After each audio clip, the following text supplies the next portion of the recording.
하나님의 말씀 역대하 16장입니다.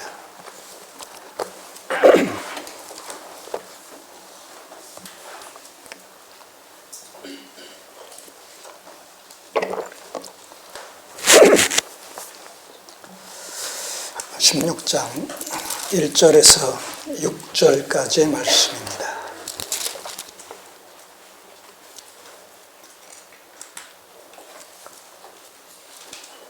역대하 16장 1절에서 6절까지의 말씀을 같이 읽겠습니다. 아사 왕 36년에 이스라엘 왕 바아사가 유다를 치러 올라와서 라마를 건축하여 사람을 유다 왕 아사에게 왕래하지 못하게 하려 한지라. 아사가 여호와의 전 곳간과 왕궁 곳간에 은금을 취하여 다메섹에 거한 아람 왕 베느닷에게 보내며 가로되 내 부친과 당신의 부친 사이에와 같이 나와 당신 사이에 약조하자.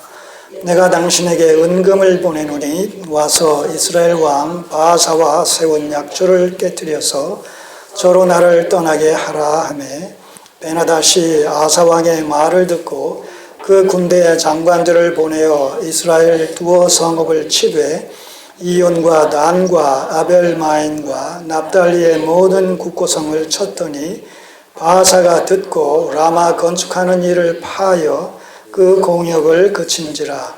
아사 왕이 온 유다 무리를 거느리고 바아사가 라마를 건축하던 돌과 제목을 수운하여 다가 게바와 미스바를 건축하였더라. 아멘. 기도드리겠습니다.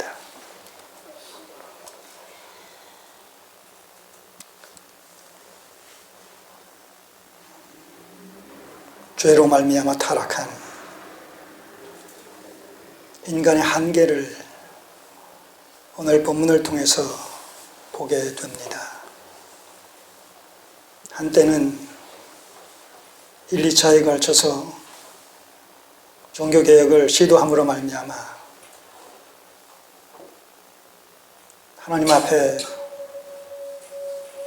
평생 의로운 자로 온전한 자로 역임을 받았던 아사 왕이 그의 통치 말년에 자고하며 교만하여져서 믿음에서 떠나 자기 의에 가득 찬 모습으로 인하여 결국 실수하고 실패하는 모습을 봅니다. 개혁은 지속적으로 평생에 걸쳐 이루어지지 않으면 우리 안에 내재된 그 죄성으로 인하여 필연적으로 변질되며 타락될 수밖에 없다는 교훈을 강하게 시사받습니다. 우리를 돌아보게 하시고 교회를 돌아보게 하셔서 끊임없는 본질의 회복을 통해서 개혁이 지속되며 하나님의 선하시고 기뻐하시고 온전하신 뜻을 추구하는 순수한 신앙이 계속될 수 있도록 성령께서 도와주옵소서. 예수님의 이름으로 기도드립니다. 아멘. 개혁의 한계라는 제목으로 16장 전체에 나타나고 있는 세 가지 아사의 결정적인 실정에 대해서, 실책에 대해서 살펴보도록 하겠습니다. 우리는 14장, 15장에 걸쳐서 남유다 3대 왕, 세 번째 왕 아사의 선정과 치적에 대해서 살펴봤습니다. 특별히 그의 통치 전반부에 걸쳐서 1차, 2차에 걸친 대대적인 종교 개혁을 단행했던 이런 내용들을 살펴봤습니다. 그 종교개혁의 내용이 얼마나 하나님의 마음에 합한 것이었는지 아사의 마음이 일평생 온전하였다.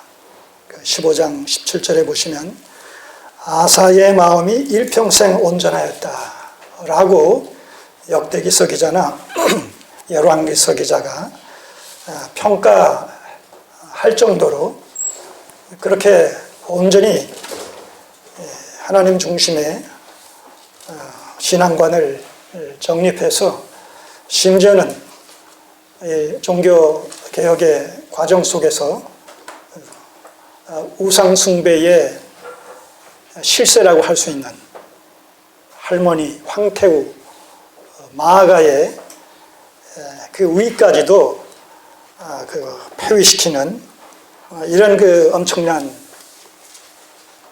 개혁을 단행을 했었던 모습을 우리가 살펴봤습니다. 늘 우리가 말씀드리지만 개혁된 교회는 지속적으로 개혁돼야 한다. 이게 종교개혁자들의 하나의 슬로건이라고 말씀을 드렸습니다. 표어라고.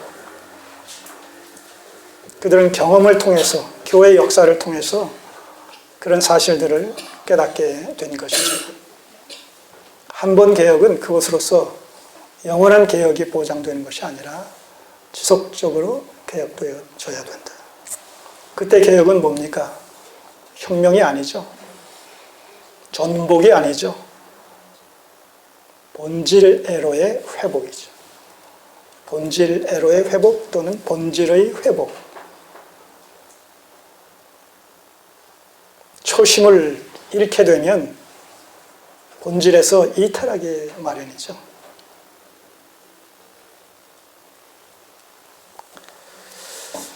그래서 하나님의 선하시고 기뻐하시고 온전하신 그 본래의 뜻으로부터 벗어나게 된다는 겁니다. 처음에는 그 벗어나는 정도와 각도가 아주 미미하기 때문에, 미세하기 때문에 잘 의식을 못합니다. 여러분 1도 2도 차이가 났다. 어떤 점에서 1도 2도 차이가 났다. 거의 직선에 가깝죠. 그러나 그것을 계속 연장시켜 나가면 출발점에서는 큰 차이가 없는데 이게 점점 나아가게 되면 어떻게 돼요? 멀리 가면 갈수록, 오래 지속되면 지속될수록 그 직선과 1도 각도의 사선은 점점 벌어지게 되죠. 사이가. 그래서 나중에는 돌이킬 수 없는 이런 지경에 빠지게 되는 거죠. 이 아사가 즉위하고 한 20여 년 가까이 바로 이러한 종교개혁의 결과로 말미암아 하나님께서 은혜를 내려주심으로 말미암아 이 남유다가 평화와 안녕의 시대가 지속되어졌었던 것을 우리가 이미 살펴봤습니다.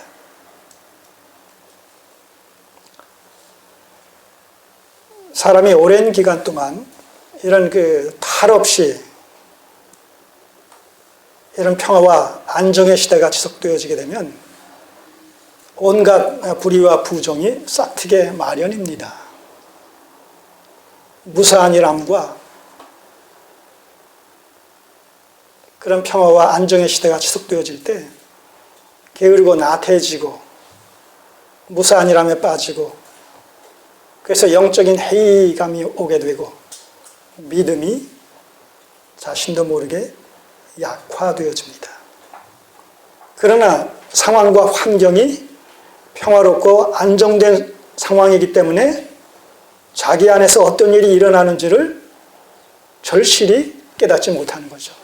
그리고 그렇게 상황과 처해진 형편이 원만하니까 자기 신앙도 그렇게 원만하게 진행되어지는 줄로 그렇게 우리가 착각할 수가 있는 거죠.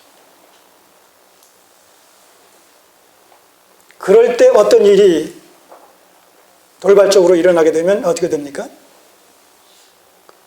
신앙적 어떤 통찰력을 가지고 분별하고 판단하는 것이 아니라 그 무사 안일함에 빠졌던 그런 상황 속에서 믿음이 약화되어진 그런 상황 속에서 그 문제에 대한 해결책을 찾으려고 하다 보니까 합리적이고 이성적이고 현실적인 판단을 하게 되는 거란 말입니다. 이것은 누구에게나 같은 현상이고 또 동일하게 적용되어질 수 있는 하나의 원리요 원칙일 수가 있어요. 이렇게 한 20여 년 이상 남유다의 아사왕 제위시에 평화가 지속되어지는 가운데 아사왕 36년에 이스라엘 왕 바사가, 정확하게 아사왕이 36년은 열왕기서와 비교해 보게 되면 36년이 아니라 26년쯤 됩니다.